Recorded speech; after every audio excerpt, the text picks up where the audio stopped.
Assalamualaikum warahmatullahi wabarakatuh. Damkar, Damkar, Damkar Jaya. Apa kabar Damkar Indonesia, khususnya Damkar DKI Jakarta?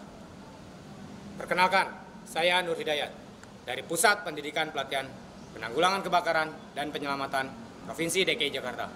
Pada kesempatan kali ini, saya akan membawakan materi tentang pembinaan fisik bagi Diklat Fire Rescue. Tujuan instruksional umum, di mana setelah mempelajari materi ini, peserta diharapkan dapat memahami dan menyadari pentingnya memelihara kebugaran fisik dan kesegaran jasmani, serta kesegaran mental, agar dapat melaksanakan tugas sehari-hari yang dapat menunjang kegiatan operasional di lapangan, sehingga petugas pemadam kebakaran atau penyelamat dapat bekerja secara optimal, menghindari terjadinya cedera pada fisik. Tujuan instruksional khusus. Setelah mempelajari materi ini, peserta diharapkan 1. Dapat mendefinisikan pengertian dari kesegaran jasmani. 2. Memahami tentang sikap yang harus dimiliki oleh seorang petugas pemadam kebakaran atau penyelamat. 3. Dapat menyusun konsep metode dan dosis latihan dasar secara periodik. 4. Dapat memahami unsur-unsur kesegaran jasmani.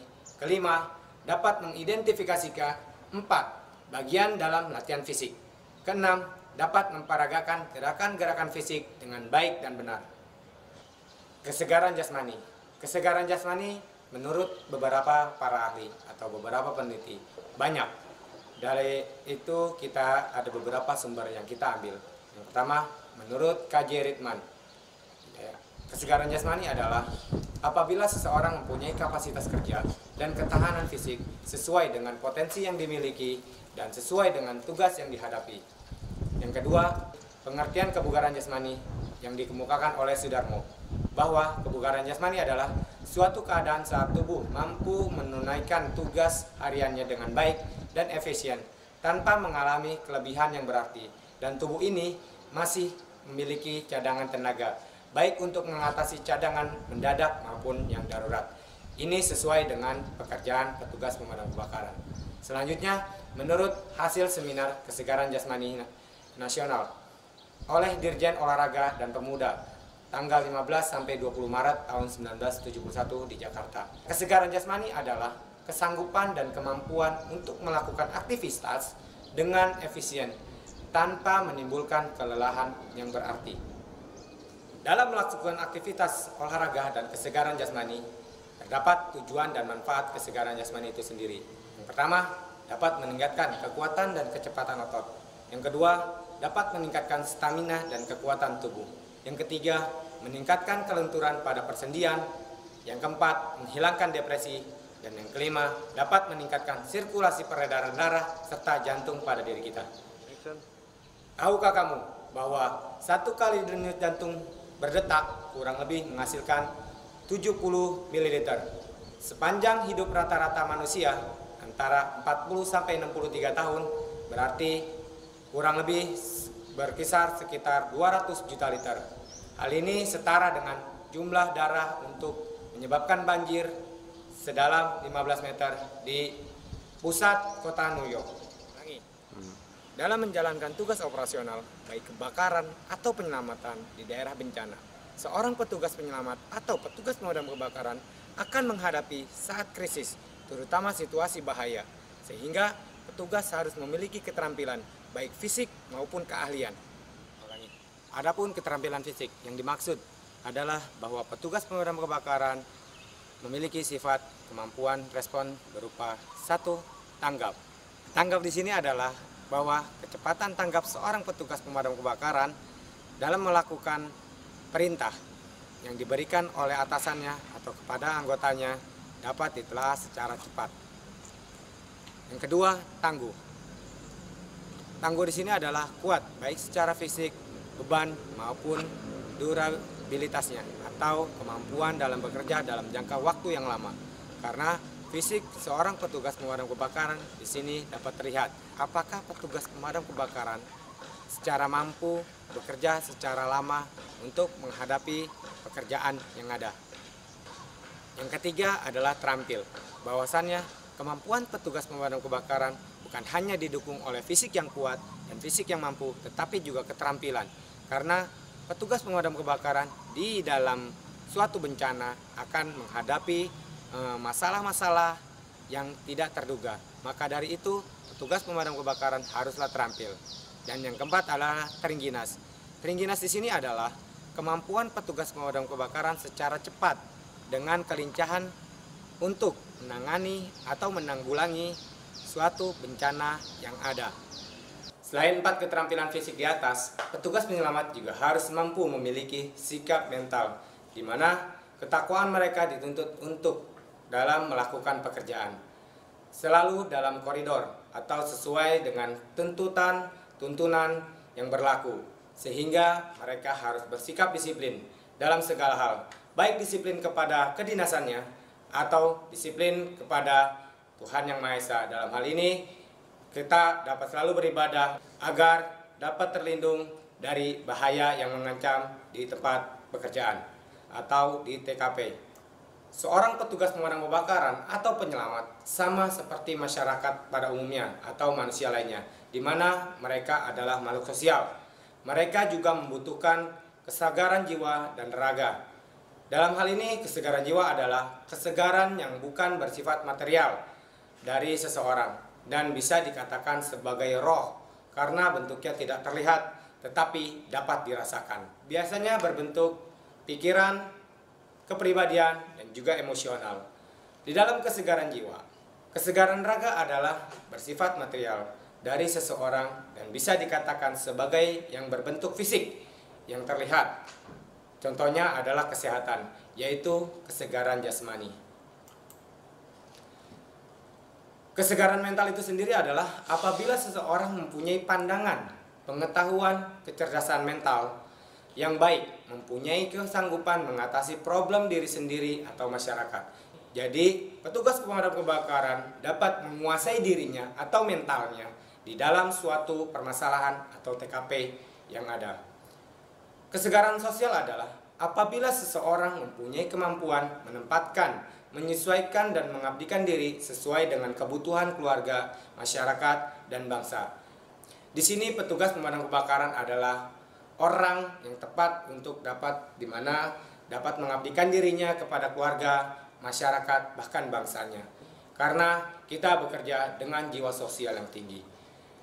Selanjutnya, kesegaran emosional adalah apabila seseorang mempunyai rasa ketenangan dan bebas dari tekanan serta mampu menghadapi dan mengatasi problem yang ada. Jadi, petugas pemadam kebakaran sangat perlu untuk mengontrol emosional dirinya. Karena dengan mengontrol dirinya, maka dapat menyelesaikan tugas secara efisien dan secepat mungkin. Apabila seseorang mempunyai tingkatan kesegaran mental, sosial, dan emosional, dan kesegaran jasmani secara keseluruhan yang baik dan dapat diaplikasikan secara berkelanjutan dalam kehidupannya, maka manusia tersebut atau seseorang tersebut memiliki kesegaran total yang seutuhnya. Konsep metode dan latihan dasar secara periodik, diantaranya dapat kita lakukan dengan tes kebugaran jantung dan paru. Program latihan kondisi fisik perlu direncanakan secara sistematis, baik kegiatan olahraga yang bertujuan untuk kebugaran, apalagi kegiatan olahraga yang bertujuan untuk mengejar suatu prestasi. Tujuannya adalah sama, untuk meningkatkan kebugaran jasmani dan kemampuan ekosistem tubuh sehingga fisik dan kondisi tubuh seseorang menjadi jauh lebih baik dan meningkat dari sebelumnya. Nah, pada slide ini kita ada kelompok jenis olahraga aerobik dari tipe 1, 2, dan 3. Nah, aerobik itu sendiri adalah jenis olahraga yang merangsang denyut jantung dan laju pernapasan agar meningkat dengan cepat selama sesi olahraga. di mana aerobik dikenal sebagai olahraga kardio. Contoh olahraga aerobik sudah terdapat pada slide di atas. Untuk anaerobik artinya adalah latihan tanpa pasukan oksigen hingga membuat Anda mulai kehabisan napas dan membuat ledakan energi yang cepat dalam satuan waktu. Latihan ini dilakukan dengan durasi yang pendek tetapi dengan intensitas yang tinggi. Contohnya sprint, lompat tali, push up, dan lain sebagainya. Dalam melakukan tes kebugaran paru, kita perlu memperhatikan beberapa faktor. Di antaranya yang pertama, denyut nadi normal. Nah, apa sih denyut nadi normal itu? Denyut nadi normal adalah denyut nadi di mana seseorang belum melakukan aktivitas berat. Denyut nadi setiap seseorang akan bervariasi, tergantung pada beberapa faktor yang bisa mempengaruhinya. Di antaranya, usia, aktivitas fisik, tingkat kebugaran, suhu udara, posisi tubuh, emosi, ukuran tubuh, serta konsumsi obat-obat tertentu juga dapat mempengaruhi denyut nadi seseorang. Menurut AHA tahun 2015, bayi memiliki denyut nadi sebanyak 85-200 kali per menit. Anak-anak usia 1-10 tahun mempunyai denyut nadi sebanyak 60-140 kali per menit. Dan orang dewasa memiliki denyut nadi per menit sebanyak 60-80 kali per menit. Nah, kenapa kok denyut nadi bayi dan anak-anak cenderung lebih tinggi dibanding orang dewasa? Ada yang tahu alasannya? Ya, alasannya karena kebutuhan suplai darah mereka lebih banyak, sehingga jantung harus bekerja lebih keras dan berdetak lebih cepat untuk memenuhi kebutuhan tersebut. Namun, denyut jantung ini juga bisa berubah-ubah, bergantung pada aktivitas fisik dan kondisi kesehatan si bayi atau si anak. Misalnya, saat anak-anak yang sedang sangat aktif, yang sedang kesakitan, sedang demam, atau dehidrasi, pasti denyut nadinya bisa meningkat tajam. Cara yang baik untuk menghitung nadi normal adalah saat seseorang baru bangun dari tidurnya, atau saat sehabis ibadah. Bagi orang yang muslim sehabis sholat, atau bagi agama lain menyesuaikan, karena di saat tersebutlah jantung atau nadi kita benar-benar terasa rileks tanpa beban. Faktor yang kedua adalah denyut nadi maksimum atau maksimum heart rate atau disebut HR max. Denyut nadi saat berolahraga atau saat melakukan aktivitas fisik hingga mencapai kelelahan. Di sini seseorang harus memperhatikan denyut nadinya, karena apabila kita mengabaikan hal ini, maka akan berakibat fatal, mulai dari pingsan bahkan hingga mencapai kematian. Adapun cara perhitungan denyut nadi maksimal, di mana denyut nadi maksimal adalah dengan ketetapan 220 dikurangi umur seorang peserta. Contoh, peserta berusia 30 tahun dengan tingkat persentase latihan antara 70%. Nah, kenapa 70%? Karena kondisi ini adalah zona latihan bagi seseorang menggunakan tenaganya. Bila denyut nadi berada di antara 80 sampai 140 per menit, maka di sini dikatakan aman untuk zona latihan. Bila lebih, maka dikurangi persentasenya, dan bila kurang dari 80, maka persentase latihan dapat ditambah atau dapat ditingkatkan sesuai dengan kemampuan. Kembali ke perhitungan. Contoh, seseorang memiliki umur 30 tahun. Hitunglah denyut nadi maksimal jika ia menggunakan 70% kekuatannya dalam latihan.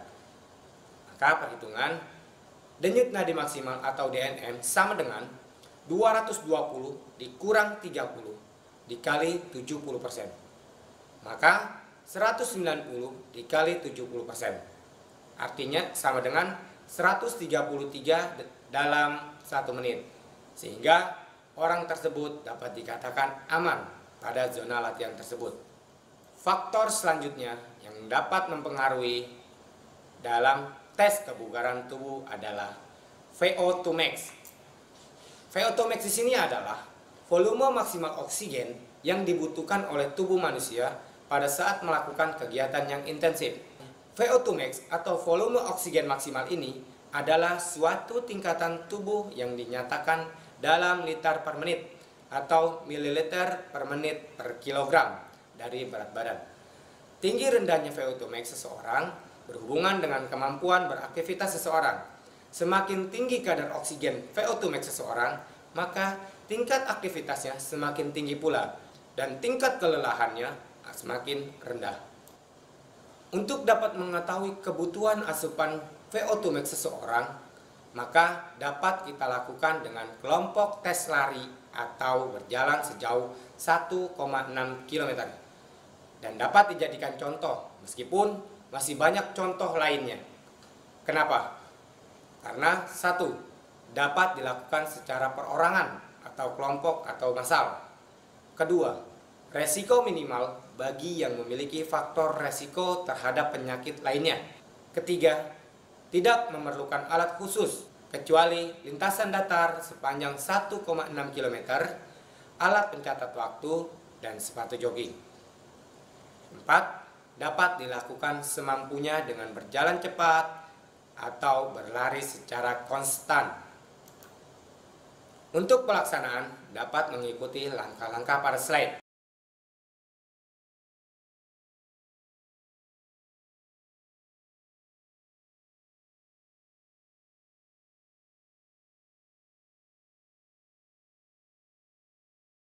Dan pada slide ini ada tabel 1, di mana ada tabel hubungan antara waktu tempuh dengan VO2 max.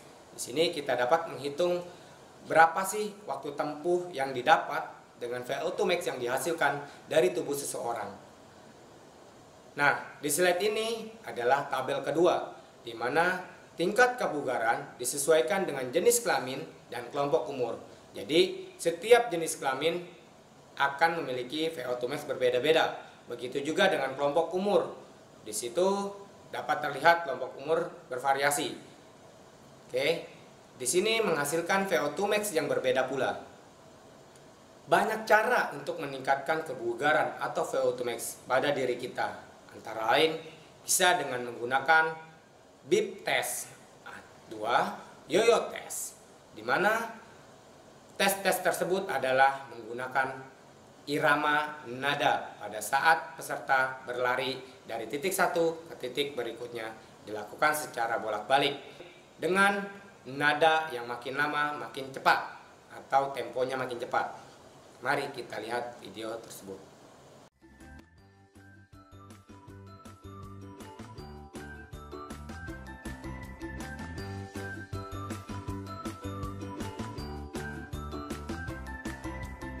BIP test adalah tes lari menggunakan irama, di mana setiap level memiliki tingkatannya. Semakin levelnya semakin jauh ke bawah atau semakin meningkat, maka kecepatan nadanya semakin cepat. Saat nada dibunyikan pip, maka peserta lari dari titik satu ke titik lainnya sampai di ujung hingga mentok ke titik lainnya. Kemudian pip kedua lari ke titik awal tadi. Seterusnya seperti itu. Nah, untuk level 1 tertera pada tabel. Kemudian naik ke level 2, di mana nada bip tersebut makin cepat, makin cepat. Di sini semakin meningkatkan ketahanan tubuhnya, mengeluarkan seluruh kemampuannya sampai sejauh mana level yang didapatkan oleh seorang peserta yang melakukan BIP test. Ini adalah perhitungan tabel dari BIP test. Nah, pada tabel ini adalah tabel perhitungan dari BIP test. Untuk lebih jelas, bagaimana sih teknis pelaksanaan BIP test ini dilaksanakan? Dalam tingkat kebugaran jantung dan paru dibagi beberapa tingkat, di mana seseorang dapat mengetahui seberapa banyak porsi latihan yang harus dilakukan dalam waktu tertentu agar tidak terjadi overtraining atau beban latihan berlebih yang dapat merugikan diri sendiri. Maka seseorang yang memiliki tingkat kebugaran kurang, frekuensi berolahraga Anda cukup 2 kali seminggu dengan intensitas olahraga Anda dengan denyut nadi 100 sampai 120 kali per menit. Lamanya Anda berolahraga cukup 20 sampai 30 menit di luar waktu pernapasan dan pendinginan. Kemudian seseorang yang dikatakan tingkat kebugaran cukup, maka frekuensi berolahraganya sebanyak 3 kali seminggu. Dengan intensitas olahraga Anda memiliki denyut nadi antara 120 sampai 140 kali dalam per menit. Lamanya olahraga sebanyak 30 sampai 40 menit. Kemudian, seseorang yang memiliki tingkat kebugaran baik, di mana frekuensi berolahraga Anda dapat Anda lakukan 4 sampai 5 kali dalam seminggu, di mana intensitas olahraga yang Anda memiliki dengan denyut nadi sebanyak 140 sampai 150 kali per menit. Lamanya Anda berolahraga selama 40 sampai 60 menit. Di sini adalah contoh rumusan latihan, di mana seseorang harus mengetahui dan mencatat segala sesuatu dalam latihannya agar dapat mengontrol dirinya, dapat mengetahui perkembangan dirinya. Misalnya jenis atau macam latihannya, kemudian volume latihannya. Bagi bukan atlet, maka Anda dapat lakukan 20 sampai 30 per menit dalam setiap latihan dengan frekuensi latihan mulai dari 2 kali seminggu, 3 kali seminggu, atau 4 sampai 5 kali seminggu, jauh lebih baik. Kemudian intensitas latihan ditentukan dengan DNM atau denyut nadi maksimal menurut teori Katz and Mardell, di mana khusus untuk meningkatkan kardiovaskular. Dan dapat kita lihat pada slide ini adalah form sederhana metode dan dosis latihan. Tetapi kita bisa membuat dengan versi lain sesuai dengan kemauan atau kemampuan yang ada pada kita atau bagian mana pada tubuh kita yang akan kita tingkatkan. Maka kita dapat menyesuaikan form sederhana ini. Berikutnya adalah contoh jadwal latihan bagi seorang petugas pemadam kebakaran atau penyelamat. Program latihan ini menyesuaikan dengan tempat kerja atau tempat dinas saudara sekalian. Mengatur waktunya mulai dari pagi hingga siang atau sore, bahkan malam hari. Dapat kalian atur menyesuaikan waktu di tempat Anda bertugas. Program latihan dapat dibagi menjadi beberapa, yaitu program latihan jangka panjang, program latihan jangka menengah, dan program latihan jangka pendek. 30. Unsur-unsur kesegaran jasmani. Dalam unsur-unsur kesegaran jasmani ada beberapa faktor yang perlu diperhatikan oleh seseorang agar seseorang dapat meningkatkan kesegaran atau kondisi tubuhnya tanpa mengalami hal-hal yang tidak diinginkan. Pertama, mempunyai kekebalan terhadap penyakit. Seseorang mempunyai ketahanan atau kekebalan terhadap penyakit di mana mampu untuk menghindari diri dari serangan penyakit atau bebas dari penyakit. Untuk itu dipengaruhi oleh beberapa faktor, antara lain makanan, pembawaan, aktivitas jasmani, dan rekreasi atau istirahat. Pola makan yang baik adalah dengan menu seimbang. Menurut 1000 fakta tentang tubuh manusia, tahukah kamu, satu orang dewasa rata-rata membutuhkan 2000 sampai 4000 kalori sehari, sehingga kita membutuhkan makanan dengan menu seimbang tersebut.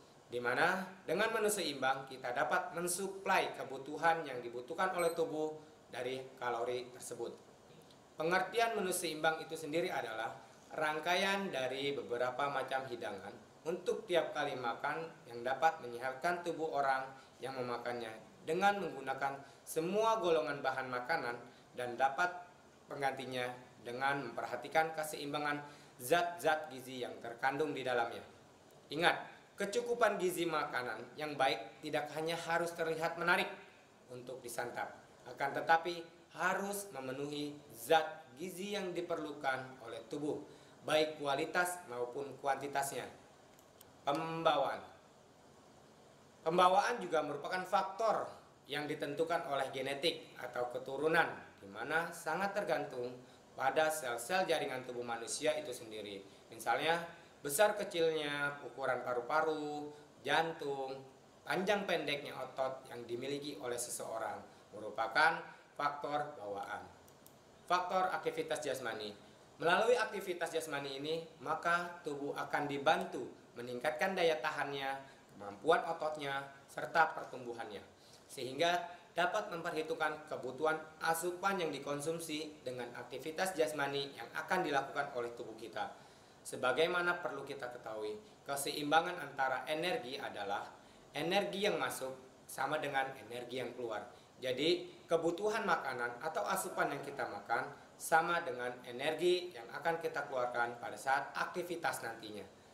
Nah, di sini terlihat kriteria tubuh berdasarkan berat badan, di mana bentuk tubuh kurus di bawah 17 sampai dengan 18,5. Untuk tubuh normal 18,5 sampai dengan 25.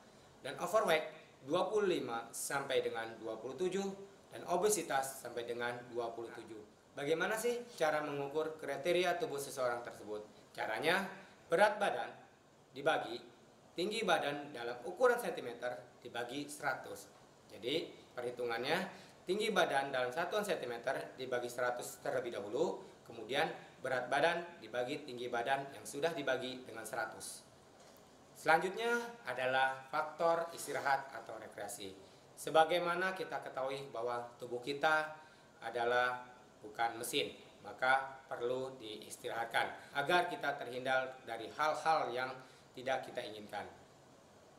Unsur-unsur kesegaran jasmani yang kedua adalah mempunyai ketahanan kardiorespiratori. Dengan latihan kardiorespiratori ini, kita akan meningkatkan suplai oksigen pada otot yang akan memberikan kemampuan seseorang, di mana seseorang mampu melakukan aktivitas yang lebih tinggi tingkatannya dalam waktu yang relatif lebih lama, sehingga hal ini sejalan dengan tugas seorang pemadam kebakaran dan penyelamat yang membutuhkan kekuatan fisik untuk dapat bekerja lebih lama, karena kita tidak akan pernah tahu kapan pemadaman itu dinyatakan selesai atau kapan penyelamatan dinyatakan selesai. Maka kita perlu meningkatkan kardiorespiratori kita sebagai petugas pemadam kebakaran. Mari kita lihat video terlebih dahulu.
Nah, setelah melihat video tersebut yang telah diputar tadi, maka kita dapat mengetahui di mana dalam latihan meningkatkan kardio respiratory, maka kita harus meningkatkan unsur-unsur kesegaran jasmani.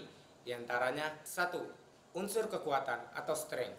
Kekuatan adalah kemampuan otot atau kelompok-kelompok otot untuk mengatasi suatu beban atau tahanan dalam melaksanakan aktivitas. Unsur kekuatan dibagi menjadi tiga, di mana ada kekuatan umum, kekuatan khusus, dan kekuatan maksimal. Kekuatan umum adalah kekuatan yang menggunakan kekuatan seluruhan bagian otot. Sedangkan kekuatan khusus adalah kekuatan yang menggunakan bagian otot-otot tertentu. Kekuatan maksimal adalah kekuatan tertinggi atau kekuatan maksimal yang ditampilkan oleh seseorang dalam melakukan beban kerja selama kontraksi maksimal. Adapun untuk meningkatkan kekuatan dapat dilakukan dengan jenis latihan on body weight atau menggunakan berat badan sendiri, weight training atau menggunakan alat seperti free weight training dan mesin. Nah, menurut 1000 fakta tentang tubuh manusia tahun 2005, tahukah kamu jika seluruh otot pada tubuh berkontraksi, otot-otot itu dapat mengangkat sebuah bus? Artinya, betapa luar biasanya jika otot-otot kita berkontraksi. Unsur yang kedua pada unsur kesegaran jasmani adalah daya tahan atau endurance. Daya tahan di sini adalah kemampuan organ tubuh untuk melakukan aktivitas fisik dalam tempo yang lama. Menurut M. Sajoto, daya tahan adalah kemampuan seseorang dalam menggunakan ototnya untuk kontraksi secara terus-menerus dalam waktu yang relatif lama dengan beban tertentu. Jenis daya tahan diklasifikasikan menjadi dua bagian, yaitu daya tahan kekuatan dan daya tahan kecepatan. Adapun latihan yang dapat dilakukan untuk meningkatkan daya tahan diantaranya maraton, sirkuit training, di mana olahraga dengan berbagai jenis kegiatan yang dilakukan dalam satuan waktu. Pada sirkuit training ini kita dapat melakukan kegiatan misalnya push up, kita dapat lakukan 5 kali repetisi, langsung dilanjut dengan sit up 5 kali repetisi, dilanjut dengan pull up 5 kali repetisi. Nah, itu yang disebut dengan sirkuit training. Selanjutnya adalah interval training, di mana olahraga ini kita dapat lakukan dengan olahraga lari dan berjalan yang digabungkan. Misalkan kita berlari selama 1 menit, misalkan kita berlari selama 1 menit, kemudian berjalan 8 menit, kemudian lari lagi selama 1 menit, kemudian kita jalan selama 5 menit, kemudian kita lari lagi selama 1 menit, kita berjalan selama 2 menit, dan begitu seterusnya sesuai dengan pola yang ada. Unsur yang ketiga pada unsur kesegaran jasmani adalah daya ledak atau power, di mana daya ledak adalah kekuatan yang disertai dengan kecepatan otot untuk berkontraksi dalam mereaksi suatu rangsangan, baik dari dalam dirinya maupun dari luar. Menurut M. Sajoto, daya ledak adalah kemampuan seseorang untuk mempergunakan kekuatan maksimum yang dikerjakan dalam waktu yang sesingkat-singkatnya. Daya ledak dibedakan menjadi dua. Yang pertama adalah daya ledak absolut dan daya ledak relatif, di mana daya ledak absolut ini berarti kekuatan untuk mengatasi suatu beban eksternal yang maksimum, misalnya seperti mengangkat beban pada alat mesin gym. Sedangkan daya ledak relatif adalah kekuatan yang digunakan untuk mengatasi beban berupa berat badan sendiri, misalkan gerakan lompat, push up, dan lainnya. Adapun untuk meningkatkan daya ledak dapat dilakukan dengan vertical jump, di mana pada jenis olahraga ini kita dapat meningkatkan komponen power pada otot tungkai. Yang kedua adalah two hand medicine ball pot, di mana untuk meningkatkan power otot lengan dan bahu. Di sini kita menggunakan bola yang digunakan sebagai media kegiatan kita. Unsur kesegaran jasmani yang keempat adalah kecepatan atau speed. Nah, di mana kita juga membutuhkan kecepatan dan speed. Terlebih lagi petugas pemadam kebakaran dan kita penyelamat dituntut untuk bekerja dengan cepat. Kecepatan adalah kemampuan seseorang untuk menggerakkan tubuhnya atau bagian-bagian tubuhnya melakukan satu ruang gerak tertentu. Menurut M. Sajoto, kecepatan adalah kemampuan seseorang mengerjakan gerakan berkesinambungan dalam bentuk yang sama dalam waktu yang sesingkat-singkatnya, di mana waktu berbanding dengan jarak, stimulus berbanding dengan respon. Jadi waktu berbanding dengan jarak, di mana kita dapat mendapatkan waktu sepersekian detik atau sepersekian menit dengan jarak tertentu. Stimulus berbanding dengan respon, di mana dengan rangsangan ini kita dapat respon seberapa cepat kita pergerakan itu. Jenis kecepatan dapat diklasifikasikan menjadi beberapa. Yang pertama, sprinting speed. Yang kedua, reaction speed. Yang ketiga, speed of movement. Pada sprinting speed dapat kita latih dengan latihan lari jarak pendek, renang, mendayung, dan lain sebagainya. Reaction speed dapat dilatih dengan melakukan start pada saat lari, start pada saat renang, start pada saat mendayung. Nah, di sini dilatih reaksi seseorang pada saat ketika mendengar bunyi fluid atau tanda dimulainya suatu pertandingan atau pergerakan. Kemudian speed of movement dapat dilatih dengan memukul, menendang, melempar, atau hal lain sebagainya. Unsur kesegaran jasmani yang kelima adalah kelentukan atau flexibility. Kelentukan adalah kemampuan seseorang untuk menggerakkan tubuh dan bagian-bagian tubuh dalam satu pergerakan yang seluas mungkin tanpa menimbulkan cedera pada persendian atau otot di sekitar persendian, sehingga kita tidak merasakan sakit. Contohnya seperti kayang, split, atau gerakan lainnya. Di sini tidak kecil kemungkinan bahwa petugas pemadam kebakaran membutuhkan kelentukan saat melaksanakan tugasnya. Adapun jenis latihan yang dapat melatih kelentukan adalah peregangan baik statis maupun dinamis. Unsur kesegaran jasmani yang keenam adalah kelincahan atau agility. Menurut M. Sajoto, kelincahan adalah kemampuan seseorang mengubah posisi di area tertentu, di mana seseorang yang mampu mengubah satu posisi yang berbeda dalam kecepatan tinggi dengan koordinasi yang baik berarti kelincahannya cukup baik. Nah, poin ini juga tidak kalah penting, di mana petugas pemadam kebakaran perlu memiliki kelincahan. Dikarenakan saat bertugas, petugas pemadam kebakaran akan bergerak secara mobile atau pindah-pindah dari sana kemari dan dari tempat timur ke utara, barat ke selatan, sehingga dibutuhkan kelincahan dalam melaksanakan tugasnya. Adapun bentuk latihan untuk meningkatkan kelincahan adalah yang pertama, shuttle run, yang kedua, zigzag run, yang ketiga, kondril. Unsur kesegaran jasmani yang ketujuh adalah keseimbangan atau balance. Keseimbangan adalah kemampuan seseorang dalam mengontrol atau mengendalikan alat-alat tubuhnya dengan memperkecil bidang tubuh. Sehingga di sini dibutuhkan konsentrasi dalam mengontrol bagian tertentu, yaitu juga dengan penglihatan dan otak agar tidak terjatuh dalam mempertahankan posisi ketika berada di suatu ruang yang sempit atau berada di suatu ketinggian. Misalnya saat petugas pemadam kebakaran berada di bagian atap rumah. Di sini dibutuhkan keseimbangan. Jadi sangat perlu oleh petugas pemadam kebakaran melatih keseimbangan.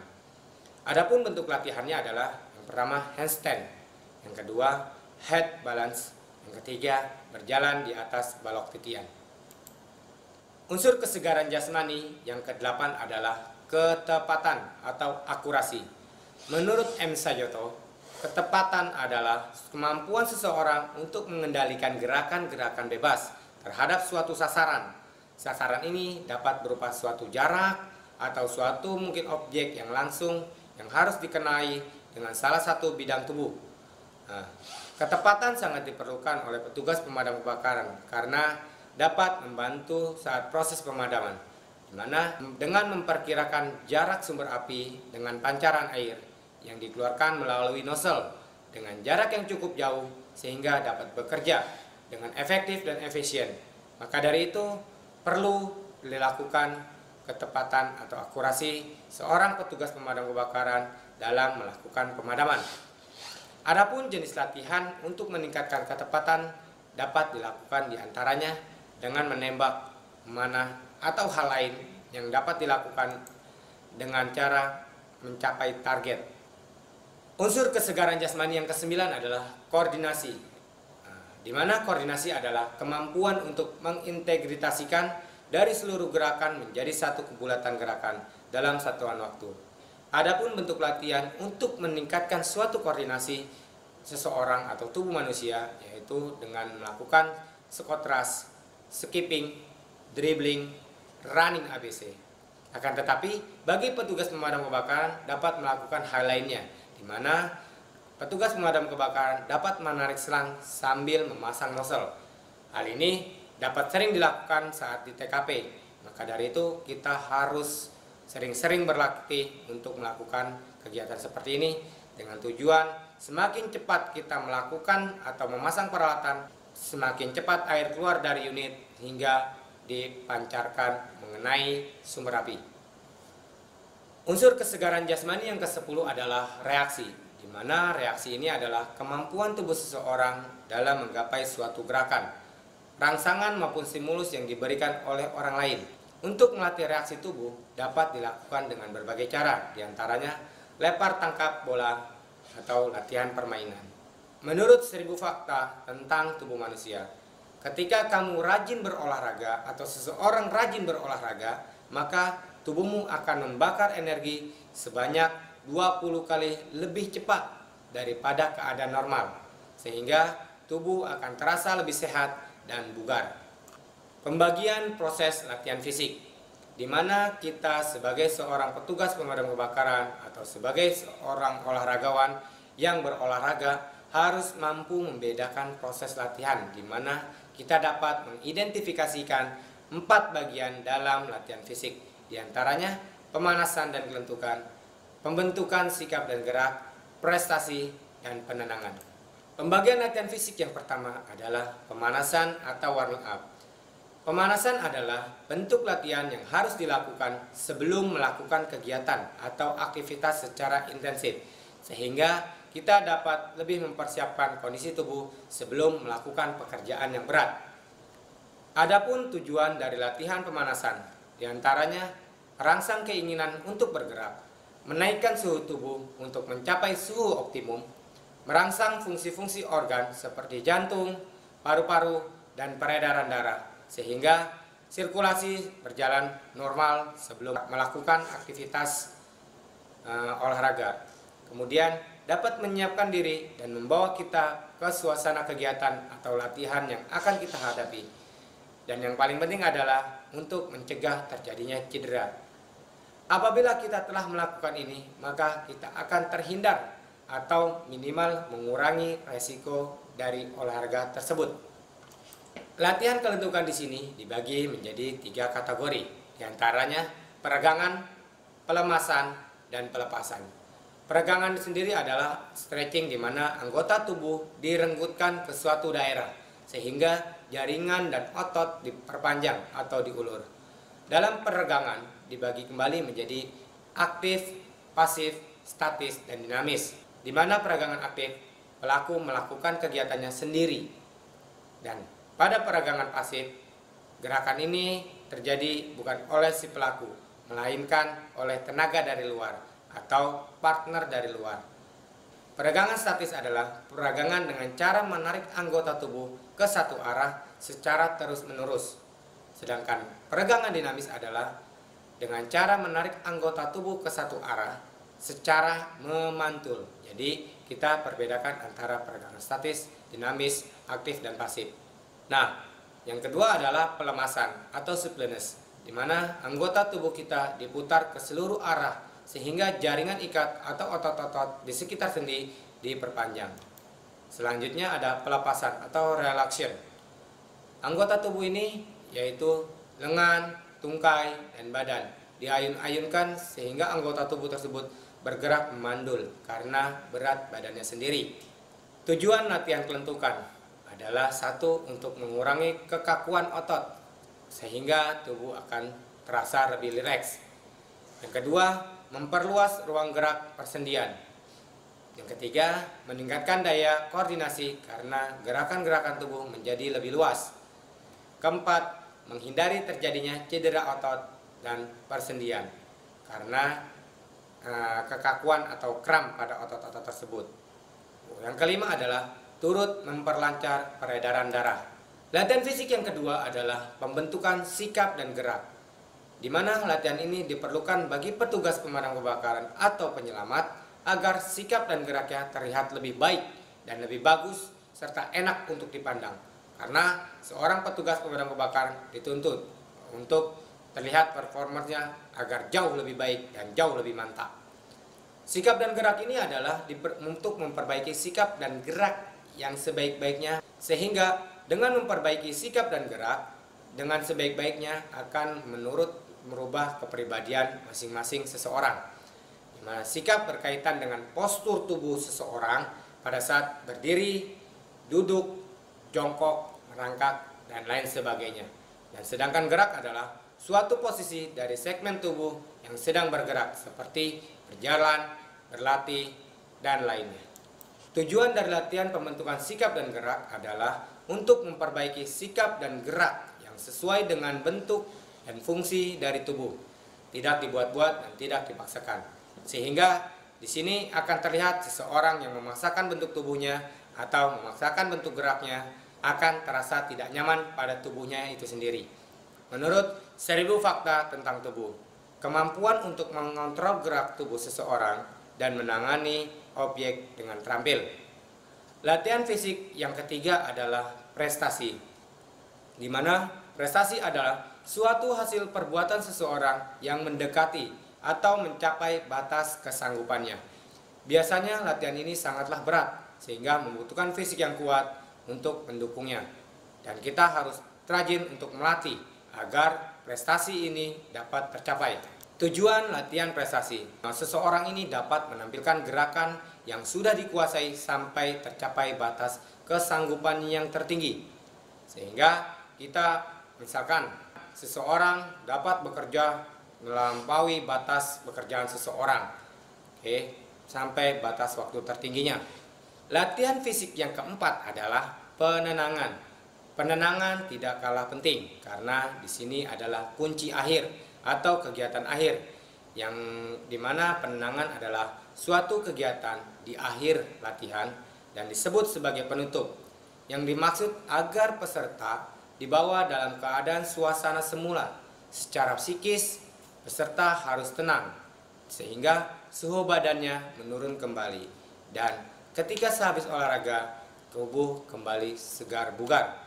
Dan disinilah adalah keseluruhan atau kunci manfaat dari meningkatkan daya tahan tubuh yang telah kita lakukan, di mana tubuh kembali segar bugar, kita tidak lelah atau lemah.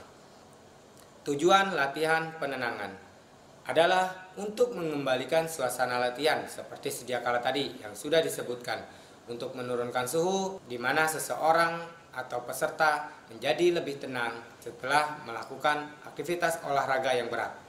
Nah, selanjutnya mari kita saksikan video berikut. Gerakan statis.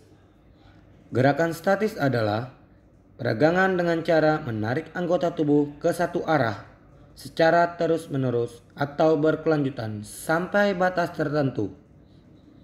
Sikap ini dipertahankan selama beberapa detik. Lakukan gerakan ini dari kepala hingga ke kaki, di mana setiap gerakan dilakukan secara kanan dan kiri atau sepasang, dengan hitungan 8 setiap gerakannya. 1, 2, 3, 4, 5, 6, 7, 8.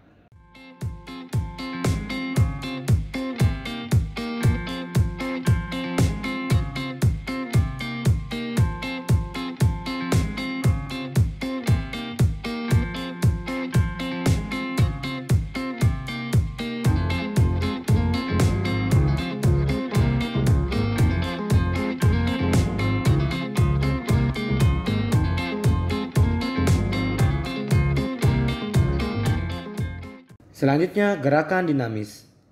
Gerakan dinamis adalah peregangan dengan cara menarik anggota tubuh ke satu arah secara memantul atau memegas.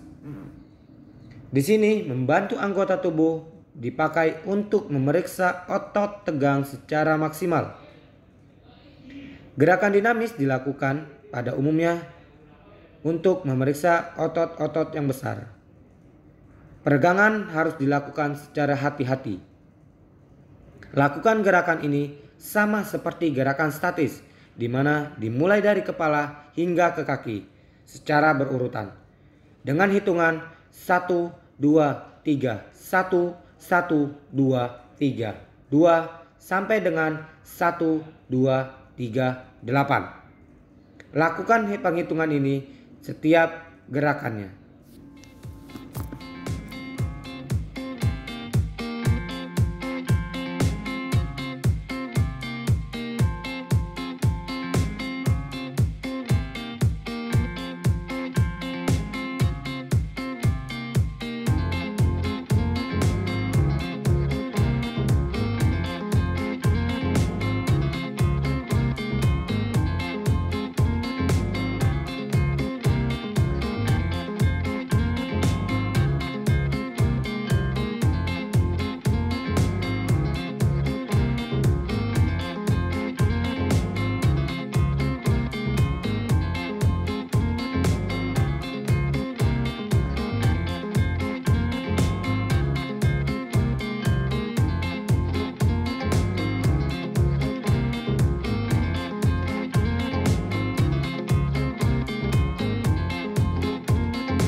Oke, setelah menonton video tersebut, semoga kalian dapat mempraktekkan gerakan-gerakan fisik dengan baik dan benar, sehingga dapat menghilangkan atau menghindari resiko saat berolahraga atau dalam meningkatkan kebugaran tubuh pada diri kalian. Demikianlah materi yang dapat saya berikan, kurang lebihnya mohon maaf. Akhir kata saya ucapkan wabillahi taufik wal hidayah. Assalamualaikum warahmatullahi wabarakatuh. Selamat berlatih dan menjalankan tugas. Damkar, damkar, damkar, jaya.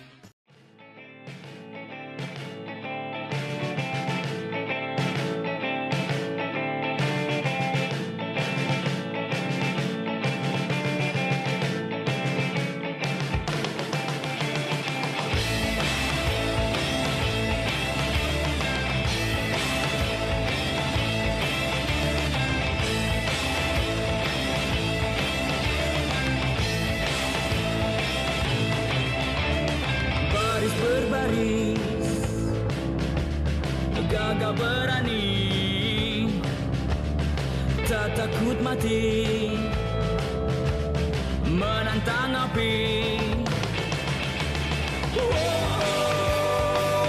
Sang penakluk api.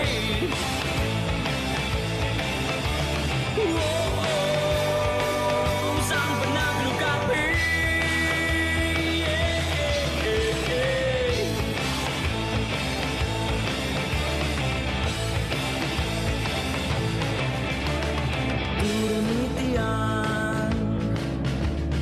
Panjangkan selang arah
dan nyawa.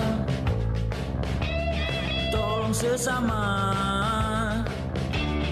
kuatkan raga, selamatkan jiwa. Yeah, wow, sang penakluk api. Wow, sang penakluk api.